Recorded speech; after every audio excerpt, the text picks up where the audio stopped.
मित्रों, आज भी हम ऐसे समाज में जी रहे हैं जहां केवल पुरुष को ही महत्व दिया जाता है। आज भी जब लोगों के घर में बेटी का जन्म होता है तब उनके घर के सारे सदस्यों में मायूसी छा जाती है। इसका कारण मनुष्यों की अज्ञानता है जो लड़की को बोझ समझते हैं, लेकिन आपको यह जानकर हैरानी होगी कि लड़की का जन्म हर किसी के घर में नहीं होता। लड़की का जन्म उसी के घर होता है जो भाग्यशाली होते हैं और अपने पूर्व जन्मों में बहुत सारे पुण्य का काम किए होते हैं।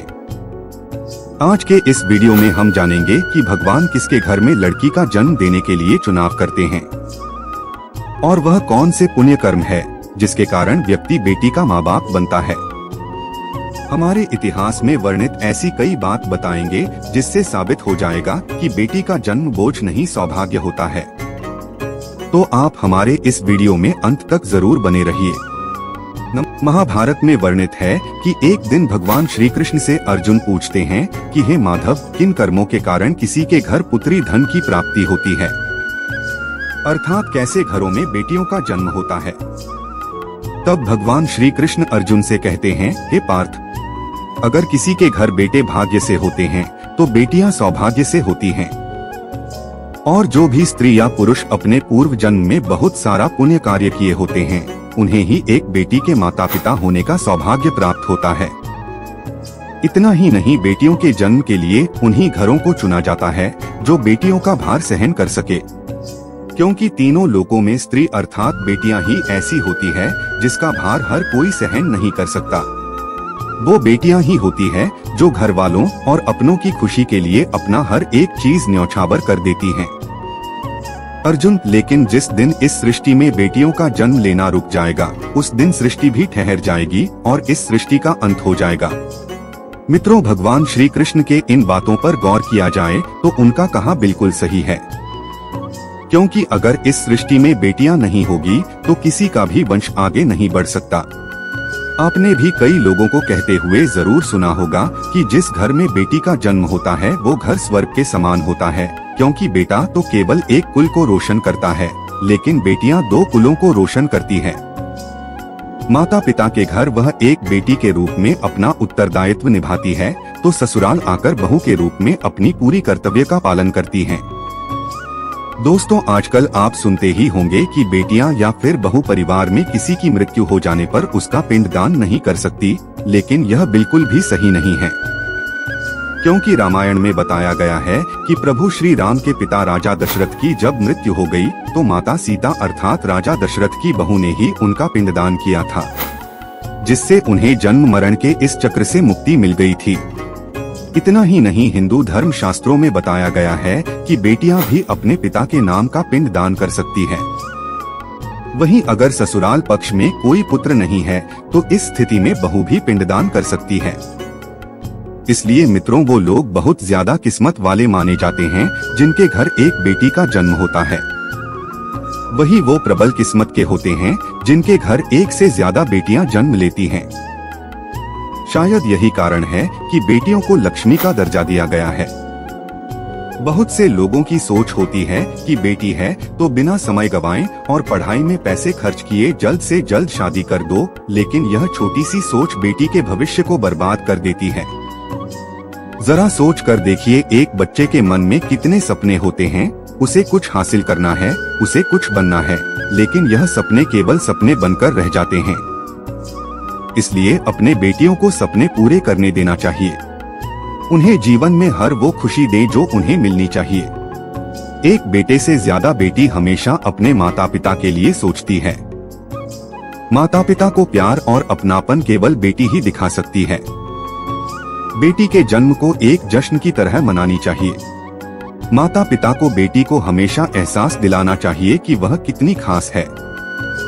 मित्रों, कभी भी बेटी माँ बाप पर बोझ नहीं होती। वह सिर्फ अपनी और अपने परिवार की किस्मत बनाने के लिए जन्म लेती है। कई लोग कहते हैं कि हिंदू इतिहास में लड़कियों का महत्व नहीं है।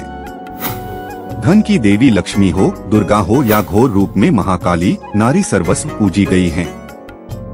दोस्तों, कहते हैं ना कि हमारी लड़कियां लड़कों से कम नहीं, यह बात इतिहास में भी मिलता है। वशिष्ठ जी की पत्नी अरुंधति ने वरुण और इंद्रदेव को ब्रह्म ज्ञान का ज्ञान दिया था। सभी धनुर्धर की भांति द्रौपदी भी शस्त्र विद्या जानती थी।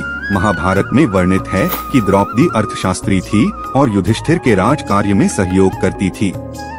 ये गलतफहमी है कि हिंदू धर्म में लड़कियों की इज्जत नहीं की जाती थी। द्रौपदी के वस्त्र छूने पर पूरे कौरव मिट गए और माता सीता के हरण से सोने की लंका जला दी गई। मित्रों, रामायण में जब भगवान शिव धनुष को तोड़ते हैं तो राजा जनक विवाह के लिए दशरथ जी को बुलावा भेजते हैं। दशरथ जी आकर जनक जी को प्रणाम करते हैं। वैसे तो दूल्हे के पिता को नमस्कार नहीं करना चाहिए, इसलिए जब जनक जी मना करते हैं कि आप दूल्हे वाले हैं, बड़े हैं, तब दशरथ जी कहते हैं कि बड़े तो आप हुए क्योंकि आप दाता हैं और मैं याचक। हाँ दोस्तों, लड़की के पिता को गर्व करना चाहिए कि वह देने वाला है। शास्त्रों में बताया गया है कि मृत्यु के बाद पुत्र पिंडदान करे तभी पिता को मुक्ति मिलती है। परंतु एक लड़की के पिता जब उसे अच्छा वर देखकर ब्याह देते हैं तभी उनकी 21 पीढ़ियों को मुक्ति मिल जाती है। इसलिए हमेशा अपने उस बेटी को प्यार दें जिसने आपके घर में जन्म लेकर आपको पुण्य का भागी बनाया है। मित्रों, एक कथा के अनुसार दो मित्र लंबे समय के बाद एक दूसरे से मिले। एक दोस्त ने दूसरे से उसका हाल पूछा तो जवाब में उसने कहा कि मेरे हाल तो एकदम मस्त है और हो भी क्यों ना, मेरे 2 बेटे जो हैं। तभी वह अपने दोस्त से पूछता है कि तेरे घर में कितने बच्चे हैं। दोस्त मुस्कुराते हुए खुशी के साथ बताता है कि मेरे घर में तो 2 बेटियां हैं। उसका दोस्त भगवान का शुक्रिया अदा करता हुआ कहता है, मैं धन्य हूँ, मेरे घर बेटियां नहीं हैं। यह बातें सुनकर दूसरे दोस्त की आंखों में आंसू आ गए। तभी उसकी बेटी पिता के मित्र से कहती है कि अंकल, भगवान हमेशा भाग्यवान को ही बेटी देते हैं, कभी गरीब को बेटी के रूप में माता लक्ष्मी नहीं देते। मित्रों, भगवान केवल उसी को पुत्री का सुख देते हैं जिसके अंदर पालने की सामर्थ्य होती है, जो गरीब होकर भी अपनी बेटी को पाल सकता है। एक बार स्वामी विवेकानंद वैष्णो देवी की सीढ़ियां चढ़ रहे थे। बगल से एक किसान अपनी बेटी को कंधे में बिठाकर सीढ़ियां चढ़ रहा था। तभी स्वामी विवेकानंद जी ने कहा कि बाबा, आपकी बेटी का बोझ आपको लग रहा होगा, इसको मैं उठा लेता हूँ और माता वैष्णो के दरवाजे तक ले चलता हूँ। तब किसान ने स्वामी विवेकानंद से कहा कि बेटी कभी भी बाप के कंधे पर बोझ नहीं होती। बेटी अगर बाप के कंधे पर हो तो बाहर के बोझ को हल्का कर देती है। दोस्तों, बेटियां कभी भी धन की भूखी नहीं होती, वह सिर्फ मान और सम्मान की भूखी होती हैं।